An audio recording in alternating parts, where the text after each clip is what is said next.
చక్కగా నడువ చేసేను వారిని మాట్లాడగలేసేను వారిని మాట్లాడగలేసేను దేవుడి వారి దేవుల వినజేసన్ వేరెవ్వరు కాదు సర్వాధికారి యేసువే వేరెవ్వరు కాదు సర్వాధికారి యేసువే యేసు ప్రభువే లోక రక్షకుడు వేరెవ్వరు లేరు పాపులైన మనలా రక్షింప వేరెవ్వరు లేరు పాపులైన మనలా రక్షింప.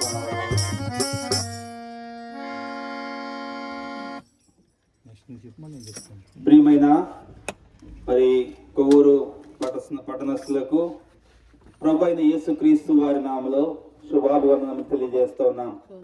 ప్రియమైన వారలారా, ఈ ఉదయకాల సమయంలో ఈ రీతిగా పాటలు పాడుకుంటూ కరపత్రములు పంచుకుంటూ సంతోషంతో మీ మధ్యకు వచ్చిన కారణం ఏమనగా ప్రభు అయిన యేసుక్రీస్తు వారిని గురించిన రక్షణ సువార్తను మీకు ప్రకటించడానికే. మేము ఏదైతే కలిగి ఉన్నామో, మేము ఏదైతే ఎరిగి ఉన్నామో, మేము ఏ ప్రేమనైతే అనుభవించి ఉన్నామో, మేము దేనినైతే రుచి చూచి సంతోషించే వారముగా ఉన్నామో, మేము ఏ రీతిగా అయితే రక్షింపబడ్డామో దానిని మీకు కూడా తెలియజేయడానికై, ఆ ప్రేమను మీకును పరిచయం చేయడానికై, యేసుక్రీస్తు ప్రభు వారిని గురించిన రక్షణ సువార్తను మీకును పరిచయం చేయడానికై మీ మధ్యకి రీతిగా వచ్చి ఉన్నాం. ప్రియమైన వారులారా, యేసు అనే మాటకు రక్షకుడు అని అర్థము. యేసు అనే మాటకు రక్షకుడు అని అర్థము. 2024 సంవత్సరాల క్రితం యేసుక్రీస్తు ప్రభువారు తండ్రి అయిన దేవుడు తన ఒక్కగానొక కుమారుడైన యేసుక్రీస్తు ప్రభువారిని, అద్వితీయ కుమారుడైన యేసుక్రీస్తు ప్రభువారిని నీ కొరకు నా కొరకు సర్వ మానవాళి రక్షణార్థమై ఈ భూలోకానికి పంపించాడు. ఆయన శిలువలో రక్తము చిందించి ప్రతి మానవుణ్ణి కడిగి పరిశుద్ధపరిచాడు. అందుకే మరి పరిశుద్ధులు సెలవివ్వబడింది, ఏలైనగా ఎడ్ల యొక్కయు మేకల యొక్కయు గొర్రెల యొక్క రక్తం వలన పాప క్షమాపణ కలుగదు గాని యేసు రక్తములోనే పాపికి క్షమాపణ, యేసు రక్తములోనే నిత్య జీవ మార్గము, యేసు రక్తములోనే మరి పాపికి రక్షణ. యేసు రక్తము ప్రతి పాపము నుండి కూడా మన కడిగి పవిత్రులుగా చేస్తా ఉంది. మీరు అనుకోవచ్చు, నాలో ఏ పాపం ఉంది, నాలో ఏం పాపం లేదు, నేను చక్కగా మంచి మంచి కార్యాలు చేస్తున్నాను, దాన దందాలు చేస్తున్నాను, ఎన్నెన్నో గొప్ప కార్యాలు చేస్తున్నాను అని చెప్పి అనుకోవచ్చు. కానీ పరిశుద్ధ గ్రంథం సెలవిస్తుంది ప్రియులారా, మానవుని యొక్క నీతి క్రియలు దేవుని దృష్టిలో మురికి పేలికల వలె ఉన్నాయంట. నీవు నేను చేసే దాన ధర్మాలు, మరి నీవు నేను చేసే జపతపాలు, నీవు నేను చేసే ఎన్నెన్నో గొప్ప గొప్ప కార్యాలు, మరి అవి మానవుని పరలోకానికి చేర్చవు. అన్నదానం ఎంతో గొప్పదంటారు. అన్నదానం గొప్పదే, కానీ అన్నదానం చేయడం వల్ల మానవుడికి రక్షణ కలగదు. అన్నదానం చేయడం ద్వారా మానవుడి పాపం పోదు. మానవుని పాపము పోవాలంటే యేసు రక్తంలో కడగబడాలి. అందుకే వేదాలు ఇదిగా సెలవిస్తా ఉన్నాయి, సర్వలోక పాప పరిహారం రక్త ప్రోషణం అవశ్యం, తద్రక్తం పరమాత్మైన పుణ్యదాన బలియాగ. సర్వ మానవాళి రక్షణార్థమై రక్తము చిందించబడాలి. ఆ రక్తము నిష్కలంకమైన రక్తమై ఉండాలి. ఎటువంటి కలంకము మచ్చ డాగులని రక్తమై ఉండాలి. పరిశుద్ధుల రక్తమై ఉండాలి. నీతిమంతుల రక్తమై ఉండాలి. అయితే ఎవరయ్యా పరిశుద్ధుడు? మానవుని రక్షణ కొరకు రక్తాన్ని చిందించేవాడు, మానవుడిని విమోచించేవాడు, మానవుడు కలిగి ఉన్న మరి భయంకరమైన స్థితిలో నుండి మానవుని రక్షించేవాడు ఎవరు? మానవుడు మరణానికి పాత్రుడుగా ఉన్నాడు. పాపం వల్ల వచ్చి జీతము మరణం. అయితే ఈ మరణాన్ని తప్పించడానికి ఎవడు సమర్థుడైన వాడు లేడు. ఎంతో గొప్ప గొప్ప వారు కూడా ఎవరు కూడా ప్రాణం పెట్టేవారు లేరు. యేసుక్రీస్తు ప్రభువారే, ఆయనే నీతిమంతుడు, ఆయనే పరిశుద్ధుడు, నీ కొరకు ఈ భూమి మీదకి దిగి వచ్చాడు. మానవ శరీరాకారంలో మనుషుని పోలికగా ఈ భూమి మీద దిగి వచ్చాడు.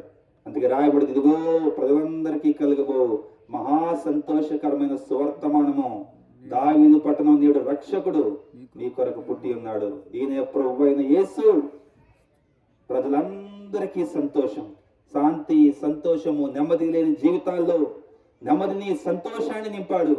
చీకటిలో ఉన్న వారిని ఆశ్చర్యకరమైన వెలుగులను నడిపించడానికి పాప బంధకంలో, మరణ బంధకంలో ఉన్న వారిని విడిపించడానికి, నిత్య రాజ్యాన్ని వారికి అనుగ్రహించడానికి, నిత్య నరకానికి పాత్రలుగా ఉన్న వారిని ఆయన నిత్య రాజ్యంలో చేర్చుకోవడానికి, సదాకాలము ఆయనతో పాటు ఉండడానికి కృపను అనుగ్రహించాడు. ఏ రీతిగా రక్షించబడగలం, ఏ రీతిగా విమోచింపబడగలం, ఏ రీతిగా మరణం నుండి మరి దాటి జీవములోనికి రాగలమంటే యేసు ద్వారానే మరణంలోనికి జీవం. అందుకే అన్నాడు, నేనే మార్గమును, నేనే సత్యమును, నేనే జీవనై ఉన్నానని సెలవిచ్చినాడు. మార్గము తెలియని స్థితిలోనే ఉంటే, మరి ఇటు అటు తిరుగులాడిచిన స్థితిలోనే ఉంటే, సరి అయిన మార్గం ఇదే సరి అయిన త్రోవ, దీన్ని నరుడిని సెలవిచ్చిన వాక్యము. యేసు చెప్పెను, నేనే మార్గము, ఆయనే మార్గమై ఉన్నాడు, ఆయనే సత్యము. ఈరోజు సత్యం కోసం మానవుడు సత్యాన్వేషణ చేస్తూ ఎంతో ప్రయాసపడుతూ ఉన్నాడు, ఎంతో తిరుగుతూ ఉన్నాడు, ఎన్నో పుస్తకాల్లో చదువుతూ ఉన్నాడు. అయితే యేసు చెప్పాడు, నేనే సత్యమును, మూడవదిగా నేనే జీవమును. జీవము లేని వారికి నిత్య జీవమును అనుగ్రహించడానికి వచ్చాడు. జీవము లేని నిర్జీవముగా పడి ఉన్న జీవితాల్లో మానవుడు తన అపరాధముల చేత, పాపముల చేత పడి చెడి మరి చచ్చిన స్థితిలో ఉన్న మానవుణ్ణి, నిర్జీవ స్థితిలో ఉన్న మానవుణ్ణి జీవింపజేయడానికై, మరి ఇది సమృద్ధి అయిన జీవము మనకు అనుగ్రహించడానికై ప్రభు అయిన యేసు నిన్ను నన్ను ప్రేమించి మన మధ్యకు వచ్చాడు. ఈ మాటలు నాకు కాదులే, ఈ మాటలు నాకు కాదులే, ఇవి ఎవరికో ఒక జాతికి, ఒక తెగకు సంబంధించిన దేవుళ్ళే అనుకోవద్దండి. కుల, మత, జాతి, వర్ణ, వర్గ, రంగు భేదం ఏమీ లేదు.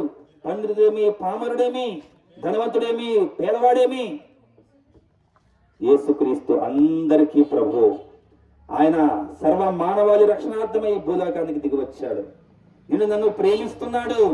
నిన్ను నన్ను ప్రేమించి నీ కొరకే, నా కొరకే ప్రాణం పెట్టిన ప్రభు. నీవు నేను రక్షించబడాలని ఆశపడతా ఉన్నాడు. దానికి మాటలు వింటున్న నీవు, ఆయన నేటికి యేసుక్రీస్తు ప్రభు వారి సమాధి ఖాళీగా ఉంది. ఆయన మనందరి కొరకే శిలువలో రక్తాన్ని చిందించి మరణించి తిరిగి మూడవ దినాన్న మరణాన్ని జయించాడు. లోకంలో ఎంతో మంది గొప్పవారు ఉన్నారు. కానీ వారికి జన్మదినంతో పాటు మరణదినం కూడా ఉంది. మరణించిన తరువాత తిరిగి లేచిన మానవుడు ఎవ్వరూ లేరు, ఒక యేసుక్రీస్తు ప్రభువారు తప్ప. ఆయన సమాధి నేటికి ఖాళీగా ఉంది.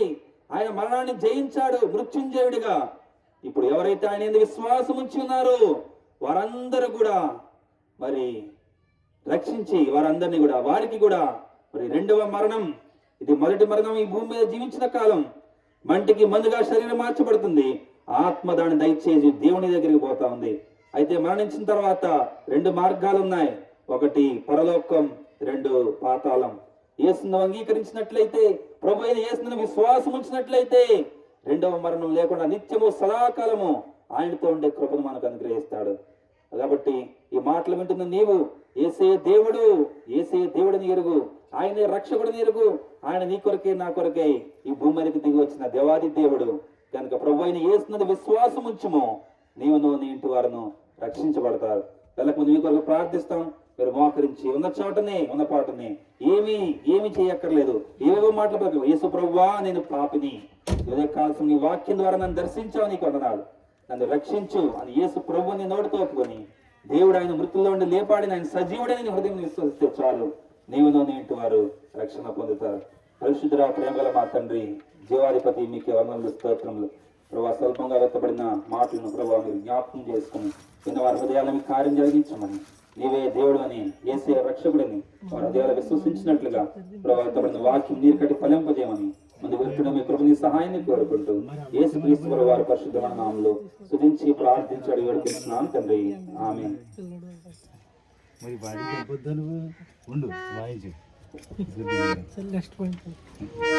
అయిపోయి ఏ పాటనా సాటి లేని చెప్తాను, సాటి లేనిది చేసింది చూడాను. సాటి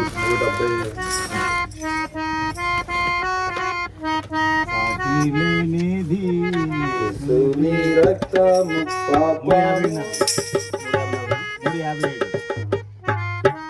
సాటి లేనిది యేసుని రక్తము పాపమును కడుగును, పాపమును కడుగును. సాటి లేనిది యేసుని రక్తము పాపమును కడుగును, పాపమును కడుగును.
ప్రభువైన యేసుక్రీస్తు వారి యొక్క శుభనామమున ఈ యొక్క ప్రాంతవాసులందరూ కూడా యేసుక్రీస్తు వారు మిమ్మల్ని ప్రేమిస్తున్నాడు. సాటి లేని యేసుని రక్తము ప్రతి పాపాన్ని కడుగుతుందంటూ పాటలు పాడుతూ స్తుతి చేస్తూ ఈ యొక్క స్తుతులతో మీ ముందుకు రావడానికి గల కారణం ఏంటంటే యేసుక్రీస్తు వారు ఆయన 2000 సంవత్సరాల క్రితమే ఈ లోకానికి ఆయన నరవతారంగా వచ్చాడు. మానవుడిని సృష్టించింది దేవుడు ఏ విధంగా తయారు చేశాడు అంటే మట్టిని ముద్దగా చేసి ఒక ఆకారాన్ని ఇచ్చాడు. ఏ ఆకారం అంటే మనం చూసినట్లయితే దైవమైన బైబిల్ గ్రంథంలో మనం చూసినట్లయితే దేవుడు మనుషులకి దేవుని యొక్క ఆకారాన్ని ఇచ్చాడు, దేవుని యొక్క పోలికలను మనిషికి ఇచ్చాడు. అందుకని ఇక్కడ మరి ఆది కాండంలో చెప్పబడుతుంది, దేవుడు మానవుడిని తన యొక్క సొంత పోలికగాను తన యొక్క రూపంలో తయారు చేశాడని. అంటే మనమందరం కూడా దేవుని యొక్క పోలిక అయి ఉన్నాము.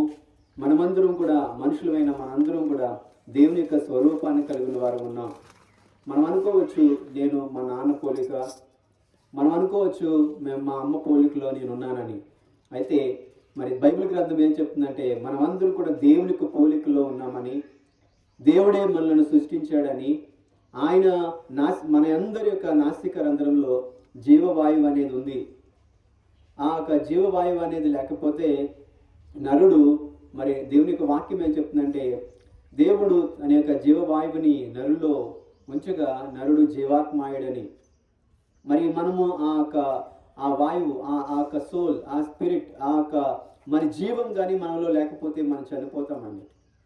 అందుకని డాక్టర్ గారు ఏం చేస్తారంటే మనిషి ఉన్నాడా లేదంటే హాస్పిటల్లో ఆయన చావు ఆ యొక్క బతుకులో మధ్యలో కొట్టుమిట్లాడుతున్న వారిని ఒకవేళ చనిపోయాడని ఎలాగా నిర్ధారిస్తారనంటే, ఎలాగా దాన్ని క్లారిఫై చేస్తారనంటే మరి ముక్కు దగ్గర చూస్తారు.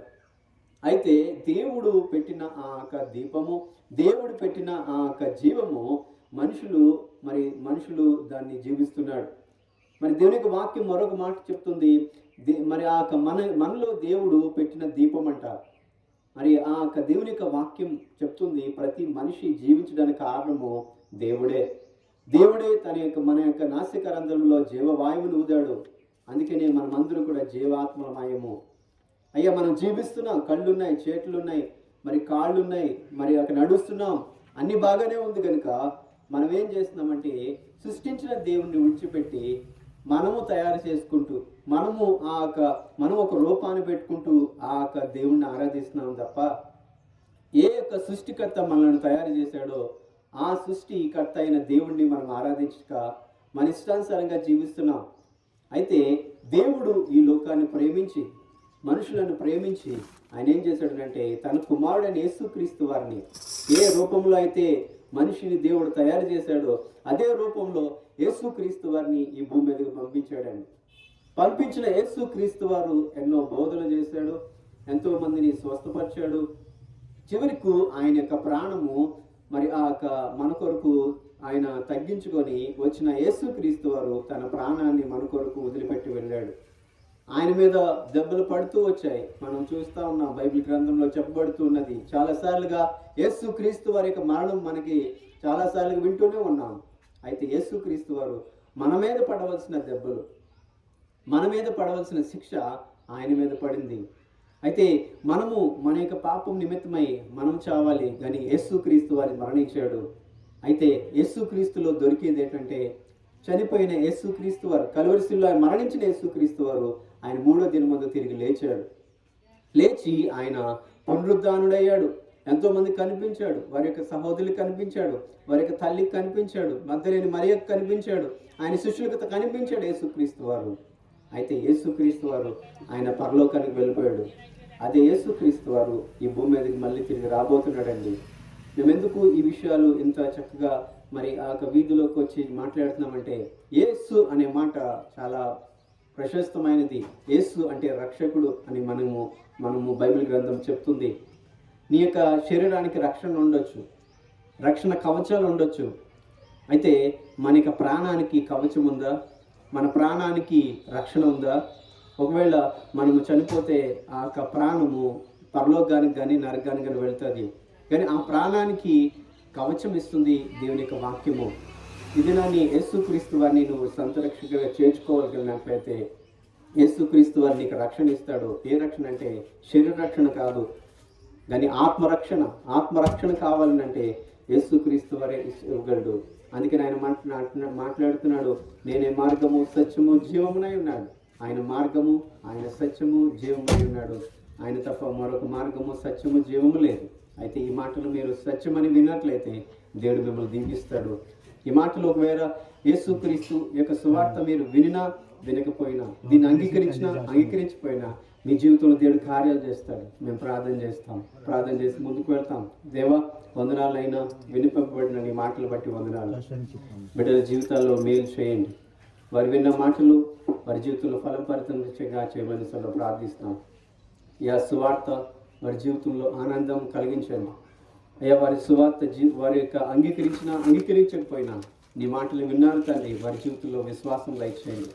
విశ్వాస సహితమైన అయ్యా ప్రార్థన ఎంతో మందిని బాగు చేస్తుంది. బిడ్డల యొక్క జీవితాల్లో వారి బ్రతుకులను, వారి స్థితులను బాగు చేయండి. వారికి నెమ్మది దయచేయండి. వారికి నీ యొక్క శక్తి దయచేయండి. వారు పరలోక రాజ్యానికి వెళ్ళడానికి నీ మార్గము ఎదుర్కొనే వారుగా చేయండి. నీవే వారిని సత్యంలో నడిపించి మనం వేడుకుంటూ ప్రార్థిస్తూ యేసు పరిశుద్ధ నామములో వేడుకుంటున్నాం తండ్రి. ఇంకా ఎక్కువ విషయాలు మీరు దేవుని గురించి తెలుసుకోవాలనుకున్నట్లయితే రెహోబోతు మందిరం ఇక్కడ ఉన్నది. అక్కడ మీ దాసులు దేవుని యొక్క వాక్యాన్ని మీకు ఇంకా ఎక్కువ యేసుక్రీస్తు వరకు మీకు చెప్తారు. అడగొచ్చినట్లయితే మీరు దేవునిలోనికి నడిపిస్తారు. Thank you. వినోము సోదర ప్రభు యేసుక్రీస్తుని పరలోక వార్తను ప్రియుడా, పరలోక